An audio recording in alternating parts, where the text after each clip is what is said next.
Hello friends. In last lecture we have studied about synchronous averaging as one type of time domain filter. In today's lecture we will study other type of time domain filter, that is moving average filter. Moving average filter helps to get rid of problems that we faced with synchronous averaging. And one such problem was that it required a large number of realizations if you need better results.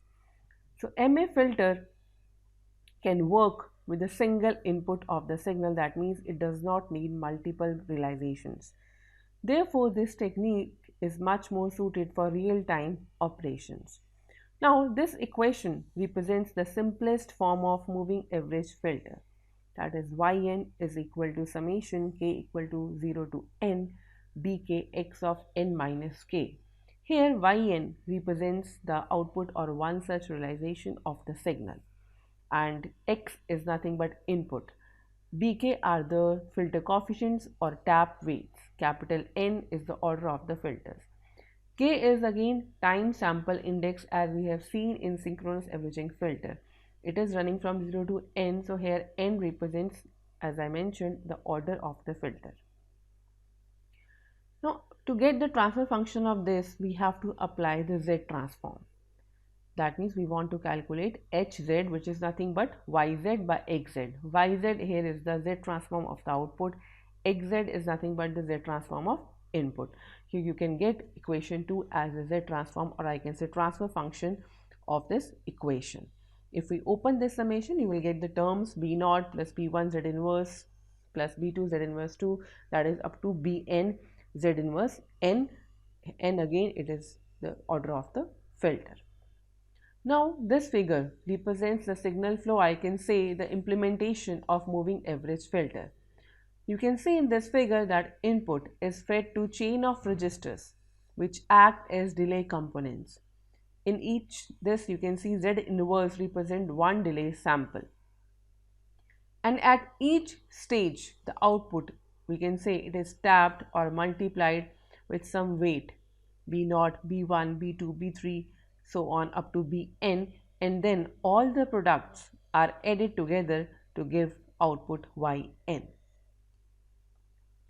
Now next see some characteristics of MA filter. MA filter is a finite impulse response, or usually we call it as a FIR filter. So it should possess all the characteristics of an FIR filter. That is, the impulse response means Hk or Hn, normally we used to represent, has a finite number of terms. That is nothing but Bk, filter coefficients.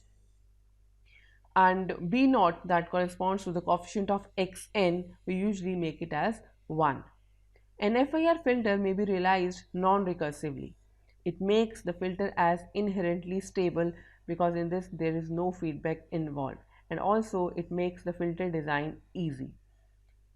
It is a causal filter. As we have seen the equation of Yn, it depends only on the present input and the few past input samples, and it does not involve any future samples, so we can say it is a causal filter. It can be represented as a tap delay line filter. The transfer function of this has no poles except at z equal to 0, that corresponds to Yn.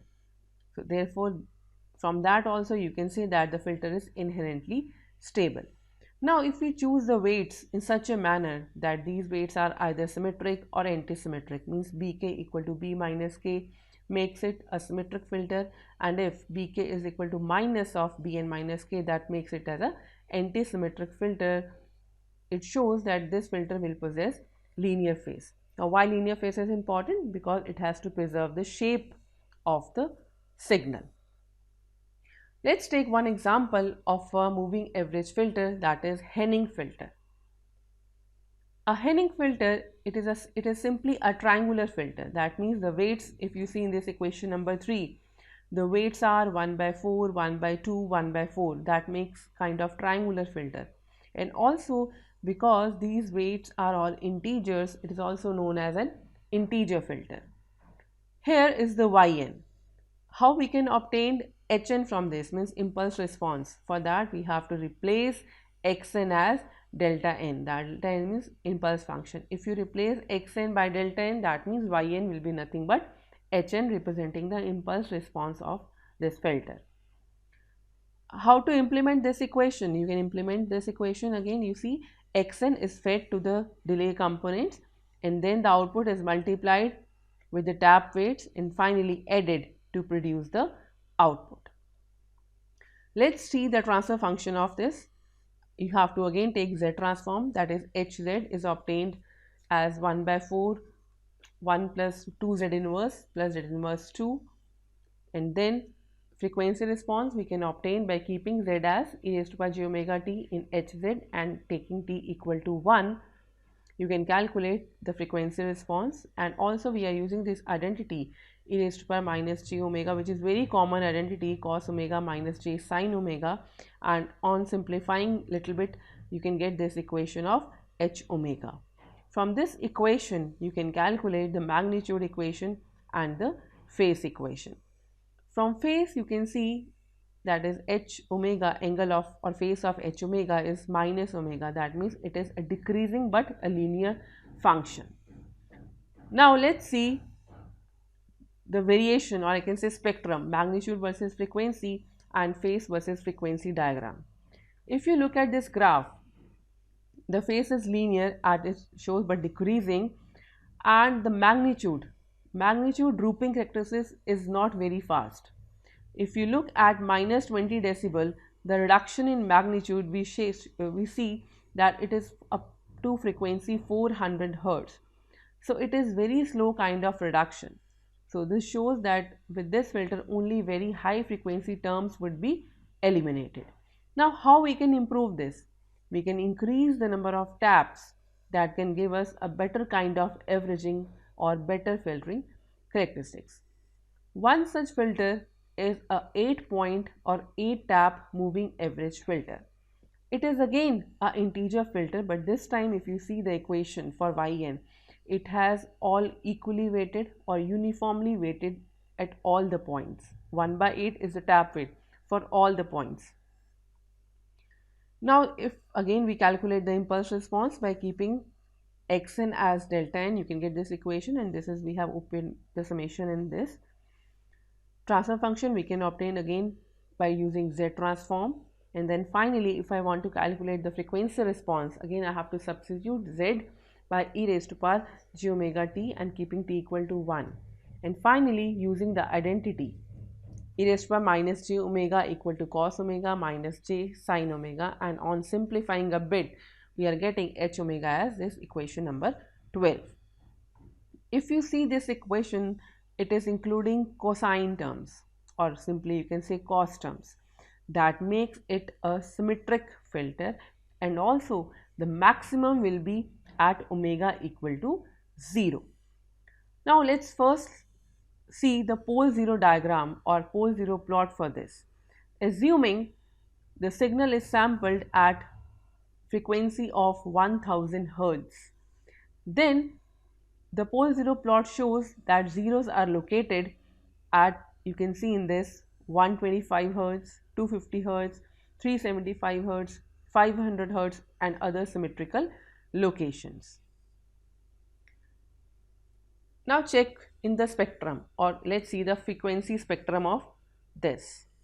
If you see the reduction, again if I talk about minus 20 decibel reduction, you can see it is showing at those 0 locations. If you see at 125 Hz points, or you can see at 250 Hz point and 375 Hz points, it is again getting 0, or it is, you can say, minus 20 we are getting earlier as compare if you compare with the simple filter, the minus 20 decibel reduction was coming at 400 Hz, but in this if you see it is coming early. First 0 you can say it is coming at 125 Hz, mostly those are the 0th locations.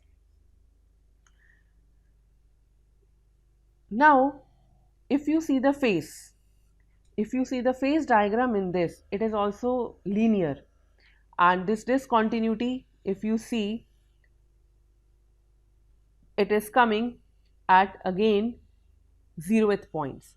it is linear but piecewise linear. We used to call it as a piecewise linear, and this discontinuity is coming at 0th locations. If you see in magnitude, let's suppose I want 3 decibel reduction. So it is coming at within the range of 50 hertz. So as compared to the simple filter, it is giving the reduction at earlier frequency. So then we have seen the discontinuities in phase. It is coming at again 0th locations. Now let's see one illustration of this application.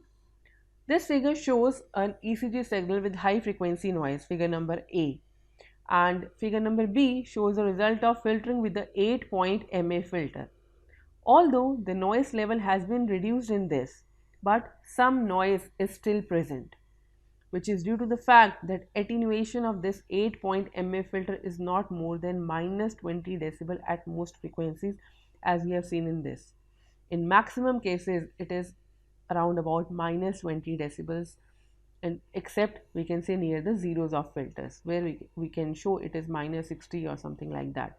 Otherwise, it is within the range of minus 20 decibel reduction.